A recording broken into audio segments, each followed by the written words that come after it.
Zakaj smo tako hitro pozabili, kaj smo si najbolj želeli pred 30 leti? Lastna država se nam je zdela takrat ideal, nekaj, za kar smo bili pripravljeni vsi prispevati svoj kamenček v mozaik.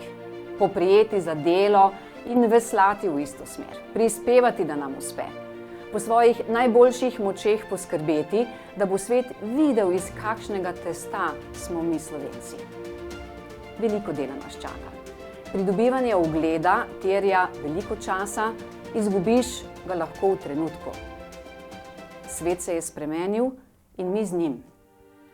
Znova potrebujemo vsakogar, ki je pripravljen delati v dobro države. Država smo njeni ljudje, tisti doma in enako tudi tisti, ki živijo na tujem. Potreben je dialog, potrebna je enotnost, pogled usmerjen v sedanjost in v prihodnost. Prihodnost ni nekaj oddaljenega, je tukaj in zdaj. Mladi niso naša prihodnost, so naša sedanjost. Vključimo jih v oblikovanje skupne poti. Zakaj potrebujemo vlado? Da dela v dobro svojih državljanov. Tako enostavno je to. Delali bomo izključno v korist vseh Slovenk in Slovencev. Ne za strankarske interese, ne za zasebno korist in ne za koristi drugih držav. Nikoli ne bomo največja izvoznica surovin.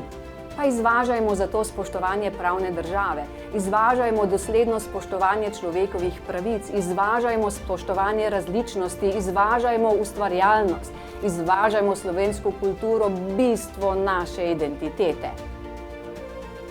Izvažajmo spoštljivost in dostojanstvo, izvažajmo skrb za okolje, izvažajmo skrb za mlade in starejše.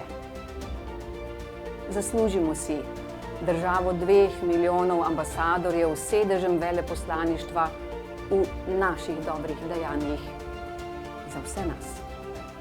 Zaslužimo si, da nam ne bo treba več zardevati pred Evropo in svetom.